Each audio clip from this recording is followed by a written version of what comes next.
네, 이번 섹션에서는 연산자에 대해서 배워보도록 하겠습니다. 첫 번째 시간으로 산술 연산자, 그리고 나머지 연산자, 그리고 복합할당 연산자에 대해서 배워보도록 할게요. 먼저 여기 언급은 안 했지만 제일 기본이 되는 할당 연산자부터 설명하도록 하겠습니다. 이건 이미 우리가 여러 번 써왔는데요. 이 는이라는 기호로 표시되는 할당 연산자에 대해서 언급하고 넘어가도록 하겠습니다. 저희가 보통 일상생활에서는 이 는을 같다라는 의미로 사용하잖아요.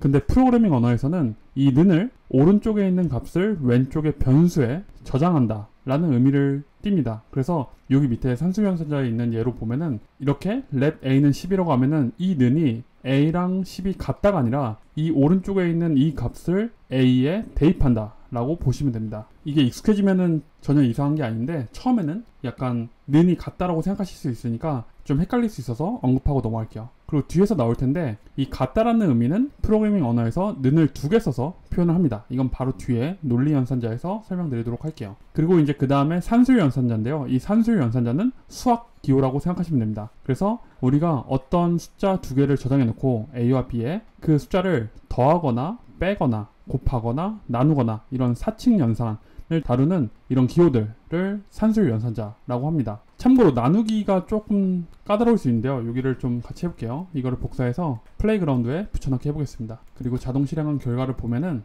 우리가 a가 지금 10이고 b가 3이잖아요. 그러면 a 나누기 b를 하면은 이게 10 나누기 3이니까 결과를 봐보면 뭐 3.3333 이렇게 나와야 될 것 같은데 근데 결과가 3인 걸 볼 수 있어요. 이게 왜냐면은 이 a의 지금 타입이 뭐죠? 이렇게 정수형을 썼으니까 얘는 정수겠죠? 옵션 키 누르고 클릭해보면 네, 이렇게 인트인 걸 볼 수 있습니다. 마찬가지로 3도 인트고요.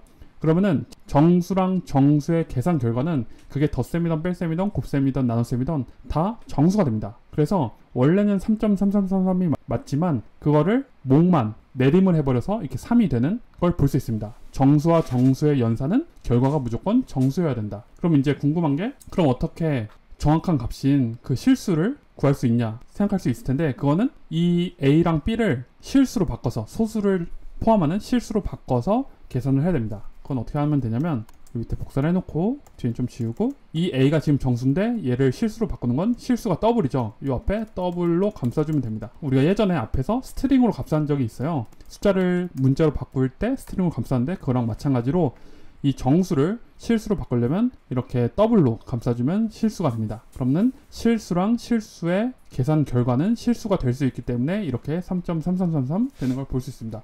이거는 뒤에서 끊겨가지고 이렇게 5가 나온 건데 이 실수는 항상 뒤에가 좀 정확하지 않을 수 있어요. 왜냐면은 지난번에 말씀드렸다시피 더블은 한 15자리까지만 정확성을 갖기 때문에 그 뒤에는 조금 달라질 수도 있다 라고 보시면 됩니다. 그렇게 나눗셈 설명드렸고 그 다음에 나머지 연산자를 말씀드릴게요. 우리가 이 정수랑 정수의 나누기라면은 목만 나온다고 했잖아요. 근데 나머지를 구하는 게 궁금할 수도 있을 것 같아요. 나머지 연산자는 어떻게 하면 되냐면 프린트 a를 퍼센트라면 이게 나머지가 됩니다. 그 다음에 b 하면은 a를 b로 나눈 나머지, 그러니까 10을 3으로 나눈 나머지는 얼마죠? 3, 3은 9니까 1이 남겠죠. 이렇게 1을 나타내는 걸 볼 수 있습니다. 이건 보통 언제 많이 쓰냐면 이게 뒤에서 배울 건데 저희가 if문이라는 걸 배울 거거든요. 조건문을 배울 건데 이때 어떤 숫자가 있는데 지금 여기선 7인데 이 숫자가 짝수인지 홀수인지를 판단할 때 이 퍼센트를 많이 씁니다. 그래서 이 숫자를 2로 나눈 나머지가 1인지 혹은 0인지 1이면 홀수겠죠. 2로 나눈 나머지가 1이니까 홀수, 2로 나눈 나머지가 0이면 짝수. 그래서 홀수 짝수를 판단할 때 이런 퍼센트 기호를 많이 씁니다. 이 if문은 뒤에서 다시 배울 건데 지금 간단하게만 한번 언급해 봤습니다. 그 다음에 복합할당 연산자라는 게 있어요. 이게 처음에 살짝은 어려울 수도 있는데 한번 같이 해볼게요. 우리가 어떤 숫자가 있다고 해볼게요. 스코어 점수가 100점이 있는데 여기다가 제가 10점을 더해서 저장하고 싶어요. 그러면은 그냥 간단하게 10점을 더했으니까 머릿속으로 계산해서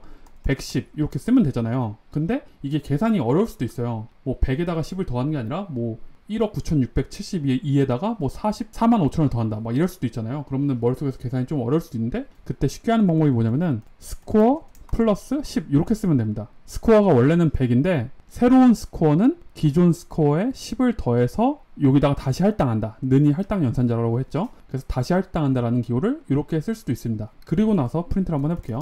프린트 스코어 라고 하면은 이게 110이 되겠죠. 네, 이렇게 110이 되는 걸 볼 수 있습니다. 근데 이거는 아직 복합 할당 연산자를 쓰지 않은 거예요. 그냥 아까 전에 배웠던 산수율 연산자를 써서 다시 그냥 할당한 겁니다. 이걸 좀 더 쉽게 하는 방법이 복합 할당 연산자인데 이렇게 하지 말고 이렇게 한번 해볼게요. 스코어 그 다음에 플러스 는 10 이렇게 할 수 있어요.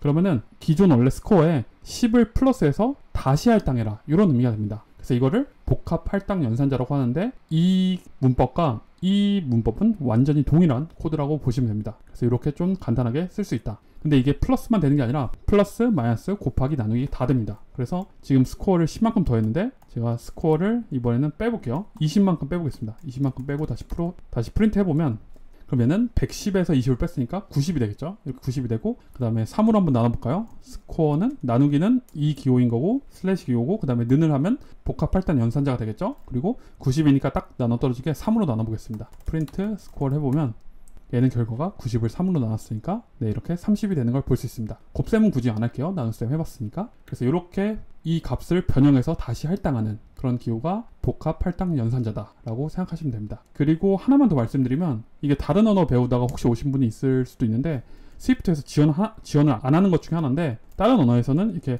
플러스 기호가 있거든요. 이거는 이 원래 변수에 1만큼만 더하는 그런 기호예요. 그래서 반복문이라는 곳에서 좀 자주 쓰이는 기호인데 근데 스위프트는 이 기호를 아마 초창기 1.0인가 에서는 지원을 했다가 나중에 뺀 걸로 알고 있어요. 좀 더 명확하게 쓰라고 해서 이걸 빼고 그래서 우리가 쓸 수 있는 거는 스코어에 플러스는 1 이렇게 꼭 써줘야 됩니다. 그래서 다른 언어에서는 이것도 되고 이것도 되는 언어가 많거든요. 근데 스위프트는 이것만 된다 라고 보시면 됩니다. 뺄셈도 마찬가지고요. 빼기도 없습니다. 다른 언어에는 있는 것도 많은데도 불구하고요. 네, 그러면은 이렇게 기본적인 연산자 이 4개 연산자에 대해서 한번 배워봤습니다. 그럼 이번 강의는 여기서 마치도록 하겠습니다.